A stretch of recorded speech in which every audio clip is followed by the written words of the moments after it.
Hello friends, मैं हूँ अर्जुन। आज की इस वीडियो में बनाएंगे हम स्केचिंग। मैंने काफ़ी सारी स्केचिंग ऑलरेडी यहाँ पे कर रखी है और ये प्रैक्टिस कर रहा था। सोचा आपके साथ कि ये शेयर करता हूँ कुछ स्केचेस। मैंने पिंटरेस्ट ऐप खोली है, इसमें काफ़ी सारी स्केचिंग के लिए पोजेस हैं। और जैसे हम फिगर ड्राइंग करते हैं तो अलग अलग पोजेस हैं, इसको हम ट्राई करेंगे पेंसिल से। करते हैं एक छोटी सी डेमो। यहाँ पे मैंने पिंटरेस्ट ऐप खोली है और इसमें जो पोजेस आप देख रहे हैं, डिफरेंट डिफरेंट स्टाइल है, डिफरेंट डिफरेंट जो बॉडी के आप देख रहे हैं पार्ट्स हैं। और इस तरीके से आपको देखना होगा कि आप न्यूड स्टडी या फिर सेमी न्यूड स्टडी या फिर किस तरीके की स्केचिंग कर रहे हैं। मैंने एक खोला है जहाँ पे आपको फिगर ड्राइंग में कुछ चीज़ें समझ आएंगी। जैसे आप फिगर ड्राइंग विद कपड़े यानी कि क्लॉथ्स फोल्ड इनके बारे में आप स्केचिंग करते हैं तो वहाँ पे आपकी जो ग्रोथ है वो थोड़ी सी स्टॉप हो जाती है फिगर ड्राइंग के मामले में। ठीक है, क्योंकि वहाँ पे कुछ कपड़े, कुछ फोल्ड्स, कुछ डार्क एंड लाइट्स, ये सारी चीज़ें इकट्ठी हो जाती हैं। तो आपको ये समझना ज़रूरी है कि फिगर ड्राइंग बेसिक फंडामेंटल से लेके हमारे मसल स्टडी तक कैसे जाती है। तो ये एक प्रोसेस है, जैसे मैं यहाँ पे कर रहा हूँ एक सिंपल वे में। पहले इसको स्टार्ट करो, जैसे फेस बनाया उसके बाद ये जेस्चर बना रहा हूँ मैं बॉडी का। तो इस तरीके से हल्की लाइनिंग से आपने स्केच करना है।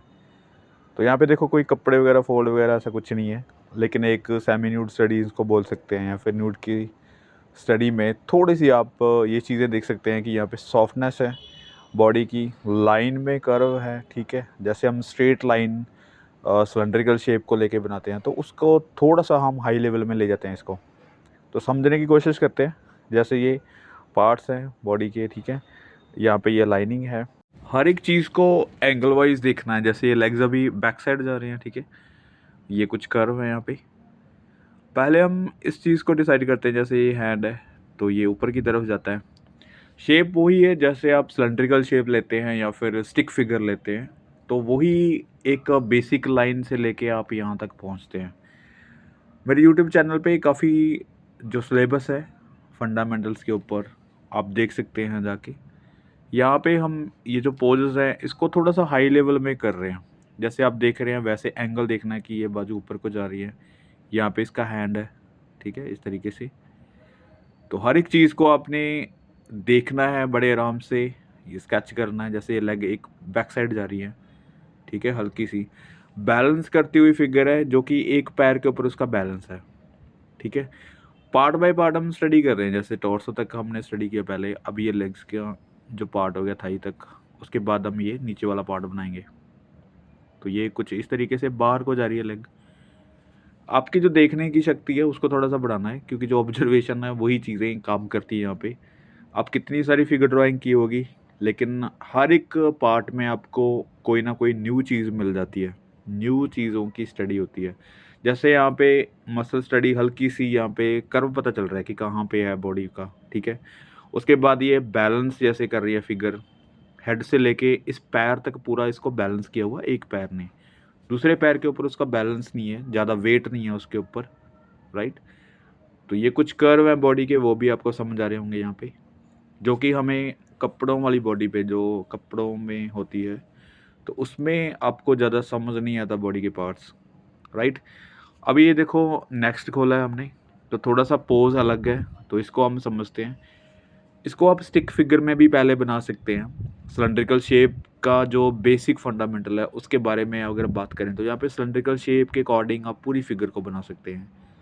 तो एक सिंपल वे है, मैं आपको पूरा बेसिक ही बता रहा हूँ, क्योंकि इससे ज़्यादा हम मुश्किल में नहीं करेंगे। और इसको दोनों चीज़ों को लेके चलना है, एडवांस की चीज़ों को भी और बेसिक चीज़ों को भी, तो चीज़ें जल्दी समझ में आती हैं। स्केच करने का मेथड वही है जैसे हमने पहले फेस बनाया, उसके बाद टॉर्सो डिसाइड किया कितना है, ठीक है। ये लेग इस तरीके से बनाना है और एक पैर आगे की तरफ है हल्का सा, और ये वाला इस साइड जा रहा है। अब हम इस डिसाइड करते हैं इसका हैंड इस तरीके से, ठीक है। स्टिक फिगर के तरीके से आप ऐसे लाइनिंग कर सकते हैं। इससे आपको लेंथ का पता चल जाता है कितना और कहाँ पे हैंड वगैरह आ रहे हैं इसके, ठीक है। यहाँ पे देखो कुछ लाइनिंग, जो कर्व है उसको धीरे धीरे आपने मैच करना है। ज़रूरी नहीं होता कि हर बार आपको फिगर्स को मैच करना है, बिल्कुल वैसा ही बनाना है। ऐसा कुछ नहीं होता। आपको सिंपल उसको देखना है कि किस तरीके से बॉडी है, किस तरीके से मूवमेंट है उसकी और कैसे बॉडी के पार्ट्स हैं। यानी कि अगर शोल्डर की बात करें, ऊपर से ब्रॉड है, नीचे से ठीक है पतला है, ऊपर से जो टॉर्सो है वो एंगल कर रहा है, एक डिसाइड कर रहा है इस तरीके से, ठीक है। उसके बाद जो लेग्स वाली लाइनिंग है वो आपको देखेंगे, थाई वाला पॉइंट जो है ब्रॉड है, तो और नीचे का पार्ट जो है वो बिल्कुल पतला है। यानी कि सारी चीज़ों को आपने देख के डिसाइड करना है कि कितनी लाइनिंग है, कहाँ पे कौन सी चीज़ रखनी है। और ये सारी चीज़ें हमारी पूरी फुल बॉडी में मतलब एक मैच्योरिटी लेके आती हैं अगर हम इस तरीके से बनाते हैं। क्योंकि चीज़ों को समझना ज़रूरी है। अगर हम चीज़ों को देखेंगे नहीं अच्छे से तो समझ नहीं आएगा। प्रॉपर आप देखो, जैसे थाई वाला पॉइंट अभी, तो यहाँ से लाइनिंग इस तरीके से थोड़ी-सी कर्व करती है। अगर हम बिल्कुल बेसिक बना रहे हैं तो सिलिंड्रिकल शेप बिल्कुल स्ट्रेट लाइन कर सकते हैं, ठीक है। उसके बाद ये बैलेंस कर रहे हैं, जैसे इसका एक पैर बिल्कुल हेड से लेके नीचे तक बिल्कुल सेंटर में है, दूसरे वाला पैर हल्का सा साइड है, तो उस पे वेट जो है वो कम लग रहा है और जो दूसरे वाला पैर है उसके ऊपर ज़्यादा वेट है। तो ये चीज़ों का थोड़ा-सा ध्यान रखना ज़रूरी हो जाता है। जैसे मैं हर एक फिगर ड्राइंग में आपको बता रहा हूँ कि कैसे इसको सेट करना है, बनाना है, ठीक है। और यहाँ पे देखो, इसने जो शूज़ पहने हैं या फिर सैंडल पहने हैं जो भी हैं, उसके हाई नेक हैं, हाई सोल हैं और इसके पैर जो ऐसे उठे हुए हैं। तो ऐसे हम थोड़ा-सा इफ़ेक्ट दे सकते हैं उसको इस तरीके से। ज़रूरी नहीं है उसको आप डिटेल में बनाना है। तो मेन चीज़ है कि आप फुल बॉडी को किस तरीके से कैप्चर कर रहे हैं, ठीक है। यहाँ पे कुछ हेयर्स वगैरह, यहाँ पे आपको फेसेस के फीचर्स बनाना ज़रूरी नहीं होता जब आप फिगर ड्राइंग की स्टडी कर रहे हैं। अगर आप पोर्ट्रेट कर रहे हैं तो वहाँ पे आप एक्सप्रेशंस और ये सारी चीज़ें लेके चलते हैं, ठीक है। तो फिगर ड्राइंग में आप सिंपल उस फेस का सिर्फ एक जेस्चर ले सकते हैं, एंगल ले सकते हैं।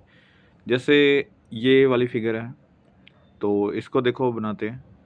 सिर्फ जेस्चर मैं आपको समझाता हूँ कैसे। एक टॉर्सो के साथ हैंड्स जुड़े हैं, ठीक है, लेग्स भी उसके साथ जॉइंट है। तो समझना है कि किस तरीके से ये चीज़ें काम करती हैं, कहाँ पे मूवमेंट होती है, ये बताता हूँ आपको। जैसे फेस का एंगल हो गया और उसके बाद यहाँ पे नेक हो गई, ठीक है, नेक का एंगल हो गया और यहाँ पे शोल्डर ऊपर नीचे है, ये वाला टॉर्सो बैक साइड जा रहा है, यानी कि सी बना रहा है, राइट, इस तरीके से। उसके बाद ये हल्के से कपड़े हम बना सकते हैं। हर एक चीज़ को अगर आप पार्ट बाय पार्ट समझेंगे तो जल्दी समझ में आता है। ऐसे ही यहाँ से लाइनिंग इस तरीके से, ठीक है, ये वाला ही पॉइंट हो गया। तो अब देखो, टॉर्सो को हमने अच्छे से मैनेज कर लिया। उसके बाद आप लेग्स को जिस तरीके से मर्जी बना सकते हैं। ये वाली लाइनिंग मैं थोड़ी विजिबल कर देता हूँ और यहाँ पे हैंड ऊपर को जाता हुआ यहाँ से हम बनाएंगे, ठीक है। और इस तरीके से ये हैंड नीचे की तरफ जा रहा है तो ऐसे लाइनिंग दे देता हूँ। इस चीज़ की स्टडी करनी है आपने, यानी कि टॉर्सो के साथ आप शोल्डर और यहाँ तक एल्बो तक आप हैंड बना सकते हैं। पूरे फुल बनाने की ज़रूरत नहीं है। आप फुल बॉडी फिगर बनाओ, मैं ये नहीं कहूँगा कि आप इनकम्प्लीट छोड़ो, लेकिन ये एक स्टडी करने का तरीका है। क्योंकि पूरी फुल बॉडी के बारे में आपको अगर नहीं पता है तो आप पार्ट बाय पार्ट उस चीज़ की स्टडी करें। ये देखो, अभी इतना ही बनाया मैंने, लेकिन ये चीज़ें करेंगे तो आपको टॉर्सो की स्टडी और लेग्स के एंगल है इसके बारे में पता चल जाएगा। यहाँ पे देखो थोड़े फोल्ड्स हैं, कपड़े वाले फिगर है, फेस का एंगल। जब इन चीज़ों से हम सीख जाते हैं, जैसे ये सेमी न्यूड स्टडी अभी हमने किया है, तो इस तरीके से हमें पता चल जाता है कि फिगर का जेस्चर कैसे बनता है। उसके बाद ये कपड़े वगैरह ये बनते हैं। क्योंकि जब आपको फोल्ड समझ में नहीं आते तो वहाँ पे प्रॉब्लम ये आती है कि आपको बॉडी के जॉइंट के बारे में नहीं पता होता। क्योंकि फोल्ड का किसी ना किसी बॉडी पार्ट के साथ कनेक्शन होता है, ठीक है, वहीं से ही फोल्ड्स वगैरह बनते हैं। तो उनको समझना बहुत इंपॉर्टेंट है, पहले बॉडी को। फिर उसके बाद जैसे कपड़े ऊपर रखेंगे तो कपड़े अपने आप फोल्ड्स समझ में आने लग जाते हैं। तो यहाँ पे टॉर्सो टॉर्सो इस तरीके से। उसके बाद ये लेग्स हैं, जो एंगल है इसका बॉडी का वो हमने डिसाइड करना है किस तरीके से आ रहा है। और पार्ट बाय पार्ट जैसे मैंने आपको बताया, जैसे ये हैंड अभी बना दिए हैं, अब ये पैर हैं तो इस पैर के ऊपर फोल्ड्स, और सिंगल लाइन स्केच ऐसे कर सकते हैं इस तरीके से पेंट, और इसको ज़्यादा शेड वगैरह करने की ज़रूरत नहीं है। इस तरीके से एक पैर कुछ आगे की तरफ आ रहा है, ऐसे यहाँ तक लगभग आएगा। तो थोड़ी बहुत हाइट छोटी बड़ी हो सकती है क्योंकि हर कोई सेम नहीं होता। अगर हम मिन गिन के चलते हैं कि 7.5 हेड की फिगर होती है, इस तरीके से जो पैर होते हैं इतने हेड के, टॉर्सो होता है, तो ये सारी चीज़ें एक अंदाजन होता है। आप देखेंगे बहुत सारे लोग बड़ी छोटी हाइट के हैं तो वहाँ पे ये चीज़ें अप्लाई नहीं होती। वो एक आइडियल चीज़ है कि आप उस आइडिया से कोई फिगर बना सकते हैं, लेकिन उसका बहुत ज़्यादा कनेक्शन हमारी बॉडी के साथ रहता नहीं है। तो अभी देखो ये एंगल, ठीक है, एक उल्टी सी बन रही है। तो जैसे आप बैलेंस फिगर बनाते हैं, इसलिए ये मैं ट्राई कर रहा हूँ, सिंपल स्केच करना है। तो जैसे फेस का एंगल हो गया हल्का सा, ये हैंड हो गई, ठीक है, उसके बाद ये टॉर्सो वाला पॉइंट हो गया, उसके बाद उसने जो पैंट का एरिया है, उसका पैंट बंधी हुई है वो काफ़ी ऊपर बंधी हुई है। तो वैसे ही पार्ट बाय पार्ट हमने भी स्केच करना है। तो इस तरीके से ऐसे लाइनिंग करनी है, सिर्फ इस तरीके से रख सकते हैं। ये छोटा सा स्केच है और यहाँ पे शूज़, ठीक है। ज़्यादा कुछ नहीं करना, सिंपल स्केच को समझना है, उसको बैलेंस करना है पहले, उसको मैच करने नहीं बैठना कि बिल्कुल मैच हो, वैसी ही फिगर हो, वैसा ही कोई करैक्टर हो। तो करैक्टर के मामले में यहाँ पे नहीं आना, जैसे फिगर ड्राइंग आप बना रहे हैं, यहाँ पे आप फेस का सिर्फ एंगल लेके छोड़ सकते हैं। तो ये एक तरीका है बहुत ही सिंपल सा, जो फिगर ड्राइंग करते हैं, पोज स्टडी करते हैं। तो ये छोटे छोटे स्केच आप बना के देखो, 10-20 स्केच आप इस तरीके से अगर बनाएंगे तो काफ़ी ज़्यादा हेल्प होगी समझने में। तो ये है कुछ स्केचेस जो हमने आज किए हैं, कुछ 7 मिनट स्टडी के और इस तरीके बैलेंस से। मिलते हैं नेक्स्ट वीडियो में। Thank you so much.